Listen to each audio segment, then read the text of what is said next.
if it's stock music, unless Yep. you're paying, like some libraries have exclusivity, but most of them don't. So that's what I always say to clients, like stock music. You might hear Joe's, ice cream shop also has the same music that you have, and your Chrysler. I keep saying Chrysler, but whatever, a big brand. Yeah, no, I totally, I mean, audio branding. That's again why I talk about that. Own your own Yeah. material. Because if you own it, then no one else can use it. Well, And it's a yours. good example of an audio branding that we did was the Rogers. The Oh, okay. that was huge. Yeah. And when we first did that, it was for a very close friend of mine, Philippe Garneau, and Mark's brother, the astronaut. And he came to me and he had the Rogers account. He said, we want a mnemonic on the end of the spot, but we're only going to use it for 3 commercials. And so they lost the business, and Ted Rogers loved that mnemonic.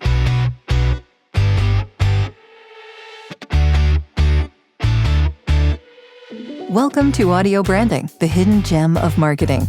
Sound plays a more important role in human behavior and our decision-making than you may realize.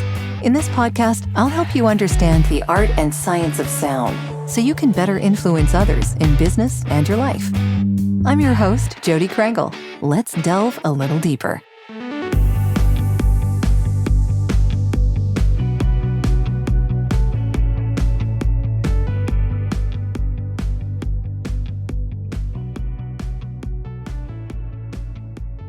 I want to ask you about that because over 50 years, you've seen a lot of things change. Lots. So what do you think is the biggest change over those 50 years, or are there multiple ones? I think there's multiple.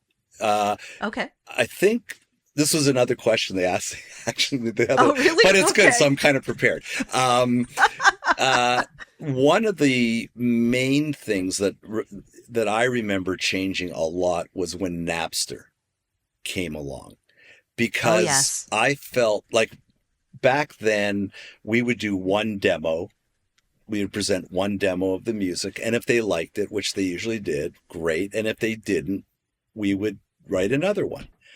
And then Napster came along, and I think music was devalued. I think, like for me, going to Sam the Record Man on a Saturday morning and saving $5 to get the latest Jimi Hendrix record or the Beatles or whoever was a major thing. And you'd go home and you'd carefully put it on your record player Oh, and you'd dust yeah. it off, and it was like magic.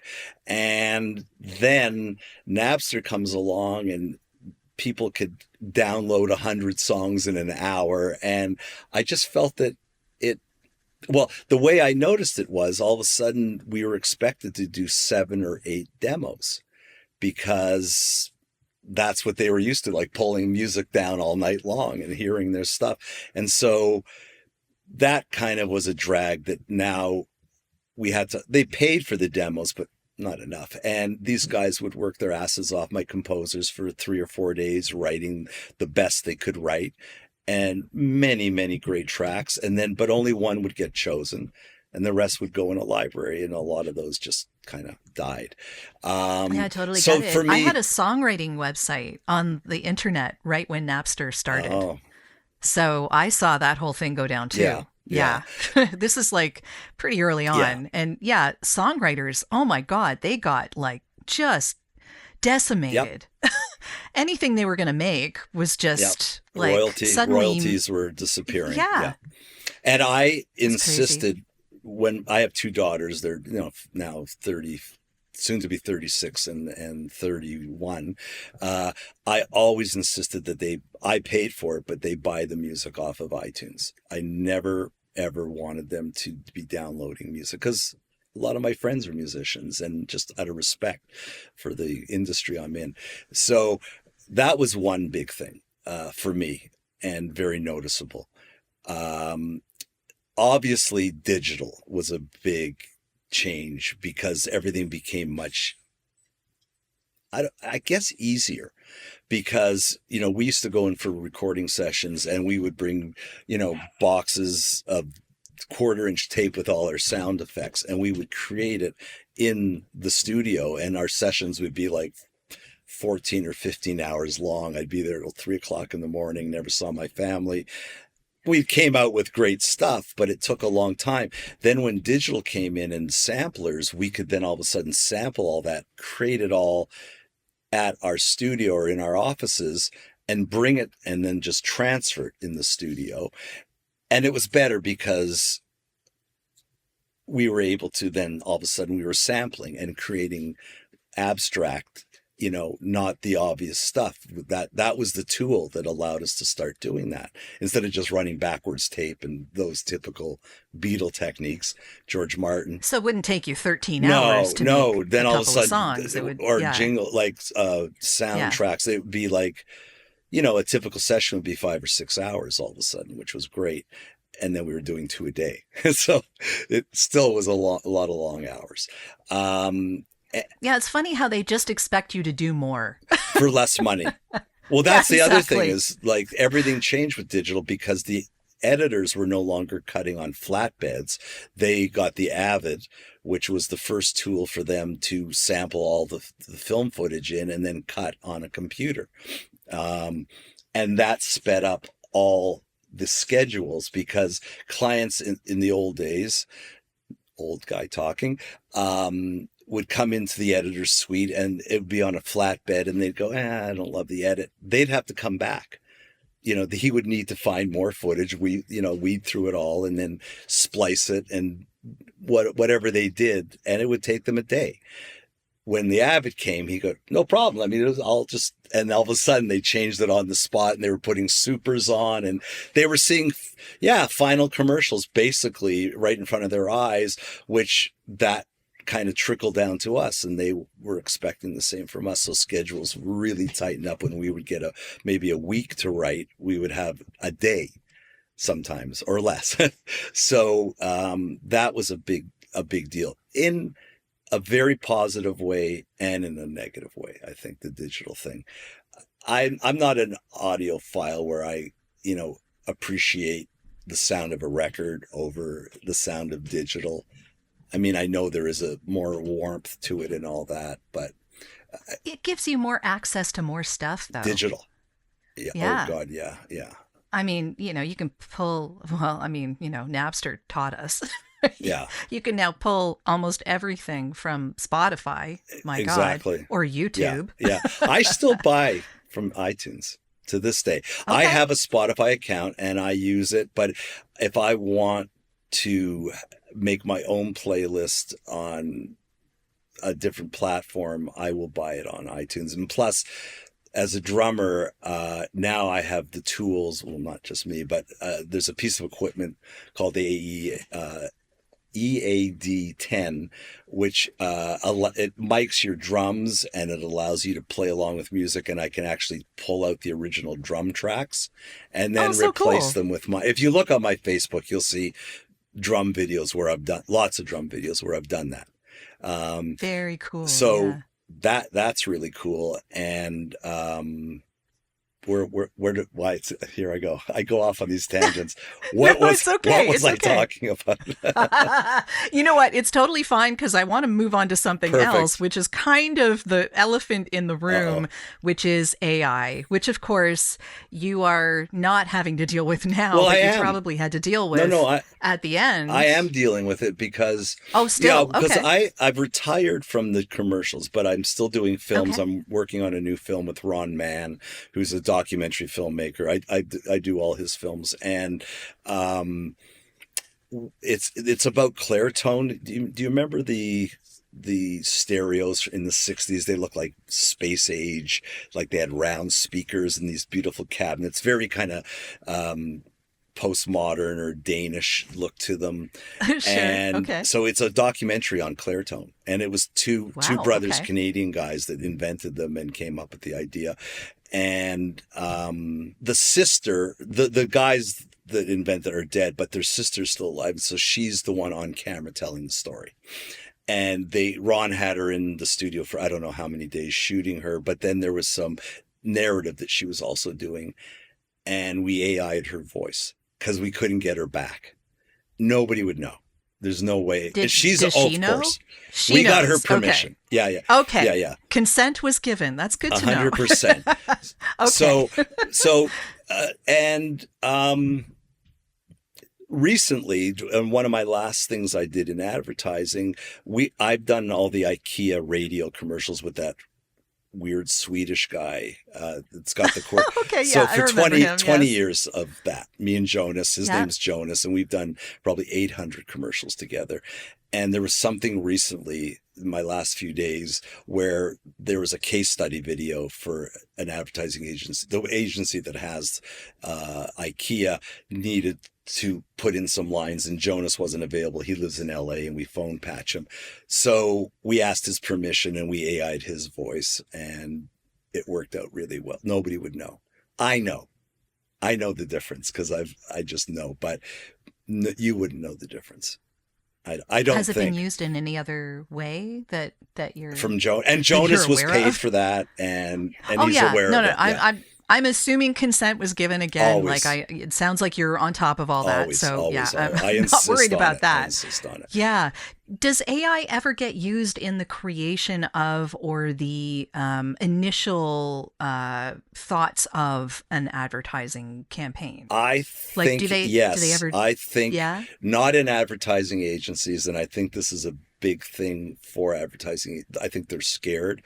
I think that creative people are worried because, I mean, my friend Dustin, one of my colleagues, Dustin from Vapor Music, Dustin Anstey from Vapor Music, he was up here. We're very close, and we were goofing around one day, and I said, let's try doing a IKEA commercial. So he, spewed in like, write a funny thing about the new whatever bed at IKEA. We want it to be funny and blah, blah, blah, blah. And it wrote the commercial. And was it any good? Well, it wasn't perfect, but then you say, the first part is pretty good. Can you just make that the third and fourth line a little funnier, shorter? We need another joke, and then it would spit it back out. I don't think it's as good as somebody sitting. Maybe it's me being old school, but I still believe. Well, does it understand humor? Is what I'd like to know. Well, it kind of does. It really? It kind of does. Yeah. Like, full transparency, some speeches I've written them, and then thrown them into ChatGPT, and then said, "Can you just make it a little warmer, a little?" But the truth of the matter is, I've always gone back to my own, because I don't think it's as warm or as good as what's in here, So now I notice on Instagram and Facebook and even on TV and radio, totally where Joe's jewelry store has decided to do their own commercial, and the radio station gives them the time, or it's cheap, and they go in and they do their own commercial that way. And you can tell that it's an AI voice. And so people are doing it, I think, in retail advertising. Some of them, like, that guy, the jeweler, the cash man. Oliver? Yes, that guy. I hate that guy. Yeah. He infringes. Isn't his son doing it now? Yes, and he's a copyright infringer. I will call him out. Oh my goodness. Okay. And I remember years ago, he used to kind of have not a pawn shop, but he would buy your used jewelry. Well, he says that in his commercial. So I had somebody bought me a Baume Mercier watch, and I wanted to sell it. This was back in probably my jazz days, or not doing as well, and I wanted to sell it. And I walked into his place. He goes, "Oh no, we don't. We only take Rolex." So I said, "Screw you." Anyway, but yeah, people like that are using it, and they have no conscience. And frankly, I think they're just ignorant to the fact that you should be paying people. I don't think it's mean of them or malicious, like maybe they're malicious. Yeah. Thank you. Yeah, I just think they're doing it because they don't know any better. Yeah. Hi, I'm Benjamin Caput, a filmmaker, composer, and music producer. And I want to thank you for listening to the Audio Branding Podcast, your best place to learn about using the power of sound to tell your story. But there are people that do know better. But I think the advertising agencies are going to protect it as long as they can. Well, there's a reason I talk about audio branding, right? I mean, Mm-hmm. the whole concept of that is that if you're going to put sound on something, it really needs to be authentically human because you're not going to connect with people unless it is. And it's That's also right. one of those things where if someone isn't spending money on what they're putting out there to get other people to spend money with them, don't expect them to spend money on your company. Yeah, exactly. And it comes down to subtleties. Yes. I think a lot of it is the human subtleties, our mistakes. You know, like, for instance, too perfect, in music. It sounds weird. Well, that's like, you know, if you have a piece of music and I can tell whether it's a real orchestra or if it's some guy on a sampler that has really great samples, but it's perfect. And I know this from doing many, many, many sessions with big orchestras, that when you start tearing it down for the mix, you hear all sorts of mistakes, but they're not glaring mistakes that are going to ruin it, but they're not perfect. And that's what makes it human. And that's what makes it great. So I think we're losing that, is the subtleties, even in humor, like, you know, there's subtleties that I don't think AI is going to. Now, it keeps getting better and better. That is true. Yes. So I think we're just at the beginning. So it's scary. I think it's a little scary. No, I agree. And I really hope that we don't scary. lose the creativity of humanity. I mean, that's kind of like being human is about being creative. And I don't want to see that lost. I think there are clients out there. I know some that will say to the ad agency, "Don't pay a music house for this," or "I don't want to pay for a director, like or I do a voice a lot actor. Of radio direction, or a voice." Yeah. Exactly. You know, I don't want to pay anymore. Yeah. So this is the way we're going to do it, and they either lose the account or they do it. And I'm worried that as time goes on, more and more marketers are going to get hip to it and start insisting that advertising agencies start doing that to save them money. Yeah. The problem becomes that when they do that and they don't tell anyone that they're doing that, if people find out it's AI later, there is huge backlash. I've seen this so many times. I think you're right. Yeah. I think because you're right. we feel like we're lied to. Yeah. It's deception. Yeah. It feels like deception. Yeah. And like I was saying, if they're not going to spend money on their campaign, why would anyone spend money on what they offer?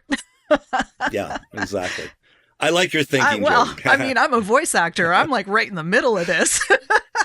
Exactly. Yes. I do some voice work also. Sure, you know. Not as much as you, I'm sure. But yeah, it's like, and a lot of my friends and associates are actors, and like ACTRA is very concerned. I'm sure they are. I know SAG-AFTRA is. Are you an ACTRA member? No, I'm not. I'm actually a financial core member of SAG-AFTRA. So I can do union in the States, and I don't do union in Canada, but that means that I can do non-union in the States as well, and then not have a conflict with the stuff I do in Canada, right? I thought if you were SAG, then you could do ACTRA. Well, they're sister organizations, and if I really wanted to join ACTRA, I probably could based on being in SAG-AFTRA, but I can't actually say that I'm in SAG-AFTRA because I've kind of like given my membership. It's financial core is weird. But I can do both union and non-union in the States. The problem with me joining ACTRA would be that they would have a problem with me doing non-union anywhere. And I don't want to be. Well, that's the thing. And a lot of people, you know, ACTRA is kind of like the mafia. Once you're in, you can't leave, kind of. And but a lot of really some of the top, more women that I know that are voice actors have left ACTRA and have gone non-union.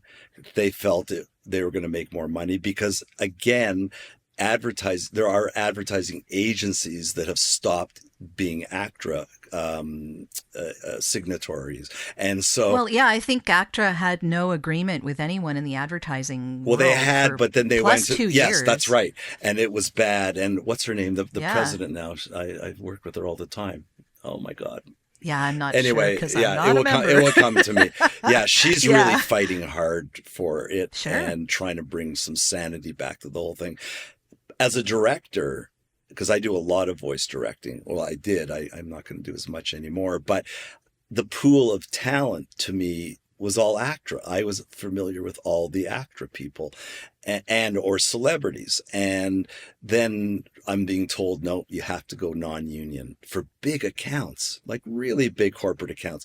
And for a while there, don't take this the wrong way, non-ACTRA, non-union people weren't as good. And a lot of them had other jobs, and somebody said to them, you've got a great voice. You should be a voice artist. Oh, yeah. And there was a guy I used, Keith, on Subaru, and he was one of those guys. He had a great voice, and he became the voice of Subaru. But he's really gotten good, because he's been doing it for so long. But so many times over the years, I had nightmares with non-ACTRA people. But now, because non-union has become so popular, even it's way better. Like, I've been shocked how good non-union talent is now. I shouldn't be saying this because I am an ACTRA member, but it's true. You have no skin in the game anymore, so yeah. Don't need to worry about it. Yeah. But yeah, from my perspective, unfortunately, being union at this point is like cutting off my arm. Like That's right. Like, why would I would handicap myself. If I was to do that, I would have probably 3/4 less work. Yeah. Yeah. Like a handful of agencies have gone back to ACTRA. But I'm thinking most of them still are going non-union. That's a lot of work for really big corporate, like big clients. I won't name any, but big. Oh, I probably know a lot of them. Yeah, I'm sure you do. Yeah. So that's another concern for me, that's the way the world is going. Yeah. Well, no one wants to pay residuals anymore. Well, that's the thing. And musicians... I've always been a member of the TMA, the Toronto Musicians Association, and the American Musicians. But we as musicians get paid way less, way, way, way less than ACTRA. And when ACTRA were whining about that they weren't making $30,000 for the TV campaign, and a musician was making $170, and then every 13 weeks they'd make half of that if it ran for residuals. But that's the evil thing, is the residuals. People do not want to pay residuals. Yeah. And you're talking about the person that's the voice of your brand, that is, that's what they're selling for you, and that's the voice. Yeah. Like, have some respect. respect. That's the sound of their brand. Yeah, like Jonas, for instance, the IKEA guy. Yep. He is a member of SAG, and we got him permits for ACTRA. When you hear his voice on the air, you think Yellow and Blue, you think IKEA, right away. And there's lots of voices like that out there that that's whatever the brand is. And there's a certain amount you have to pay for exclusivity. Yeah. And that's the other thing, exclusivity. When you're not, like, an ACTRA member cannot do a competitive brand. Oh, right? Yeah. Even in non-union, you wouldn't do that. Oh, you don't. I don't know that much about it. Like, I have to keep very close tabs on who I'm working with, and no in perpetuity ever, like I need to be very careful about that, because if I ever get tagged for something in the US, for instance, and I did like a really small thing in some local market, I have to tell them I have no conflict. Like, it's, and it's not that it may not even be that they're asking for exclusivity. That's the interesting thing, right? You just need to be able to demonstrate that you haven't done anything that would conflict. It's kind of an unsaid rule. Like, I don't think actually anywhere it says that, if you do a Molson commercial, you can't do a Budweiser commercial. I don't think there's anywhere that actually says, maybe on camera, but voices, no. Yeah, it depends, and but people get pissed off if they hear your voice on a Bud spot and on a Molson spot. The client's going to call me or somebody and say, "What the fuck?" Yeah. So, I mean, it's like you said, it's an unwritten rule, and it's something that voice actors definitely need to pay attention to, because no one wants to piss anyone off. Even licensing music, like, I've been in a sticky situation a couple of times where I've gotten a script and it's a song, And I know that we're doing another one with the same song, and you can't really tell people the secret because, everything is top secret. Yeah. And so I've been in that situation once a long time ago between Molson and Labatt. I got basically the same script in, and I didn't say a word, and thankfully one of them died. So that was good. But yeah, you got to be really careful. Got to be really It's super conscious. easy for that to happen these days too, because you have license-free music directories and Well, all stock sorts music. of people. Stock music is a perfect example. Yeah. You can hear the exact same piece of music on a McDonald's commercial as you're hearing on a Pontiac commercial. Exactly. If it's stock music, unless you're paying, like some libraries have exclusivity, but most of them don't. So that's what I always say to clients, like stock music. You might hear Joe's, ice cream shop also has the same music that you have, and your Chrysler. I keep saying Chrysler, but whatever, a big brand. Yeah, no, I totally, audio branding. That's, again, why I talk about that. Own your own material. Because if you own it, then no one else can use it. Well, and it's yours. A good example of an audio branding that we did was the Rogers. That was huge. And when we first did that, it was for a very close friend of mine, Philippe Garneau, and Mark's brother, the astronaut. And he came to me and he had the Rogers account. He said, we want a mnemonic on the end of the spot, but we're only going to use it for 3 commercials.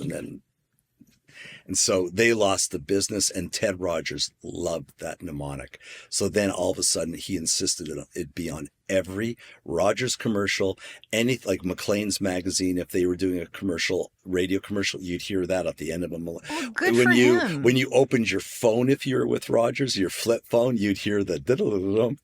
And so we got paid $18,000 for that. And then all of a sudden we're hearing it everywhere. And I was pissed off, and so was Steve. We were really pissed off. And you don't sue.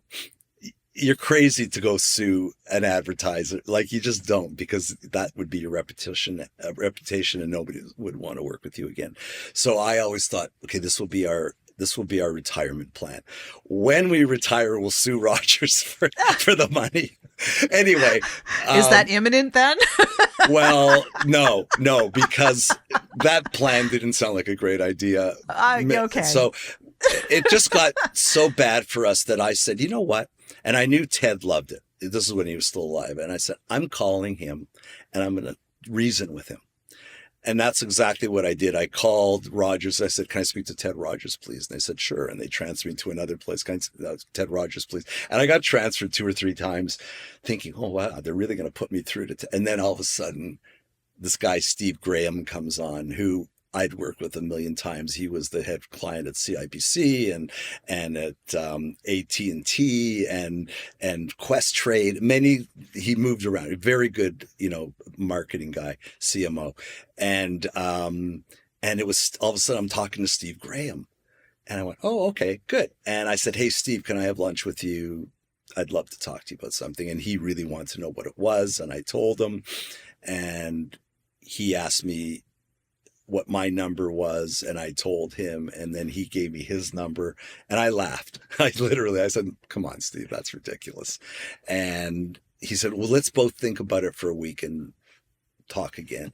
And in the end, he met us in the middle, and we felt good about what we got for it, because we didn't feel ripped off. Yeah. So that worked off. But that's a really great example of really strong branding that worked so well for them. But when Ted died, it died also because advertising agencies didn't like it, because it ate about 2.5 seconds into their 30-second precious time for the mnemonic. So as soon as he was gone, everybody said, forget it, we're not using it anymore. So, oh, well, which I didn't care. It got its run, and I wasn't making residuals. It was a buyout for us. We sold it to them. That sounds like a missed opportunity, though, because like these audio brands need to last for like 20 plus years to really allow for the recall, right? Exactly. Like it's like Coke changing to whatever it was, the new Coke. Like why? Like McDonald's has been using their theme for a long time now. Their mnemonic. And it's working for them. That's another interesting story in that at the time, right before that, McDonald's Canada came to us and wanted us to write a mnemonic. And the line was, there's a little McDonald's in everyone. And we competed with one Canadian company and one American company, and we won it. And it was a huge contract, and they wanted to pay everything up front, but for a number of years. It was a negotiation for 2 years, and then we so it was a lot of money, and we got it. And then about a couple of months later, I think it was Justin Timberlake wrote that, or he sang it, and that came out, and then that became, of course, the chorus. Yeah. And we didn't lose it. Well, we lost it in that they were no longer using ours, but we had been paid. And I thought, wow. Okay, you made your money. We made our money. So that was good. Oh, but that's there's audio branding, there's lots of ways of doing it. And yeah. It's becoming more and more important, though, especially. And some of it's terrible and some of it's great. Yeah. That's true. Yeah. I mean, I hear a lot of really bad ones on CNN. I'm a CNN junkie, and every commercial is for drugs, like Ozempic and all those. And they license a song and then change the lyrics, and it's so corny. And but they think it's good. Not all of it is like that. Hopefully, but not all of it. No. Yeah. No. Yeah. We just did a spot for Jack Link's, which is and it's these two Yetis that become best friends, and you're my best friend, which was from The Courtship of Eddie's Father, which you're probably too young to remember. It was a TV show, and it was the opening theme, and we licensed it and did our own arrangement of it. And it's perfect for it's a really funny commercial. Jack Link's presents the greatest duo.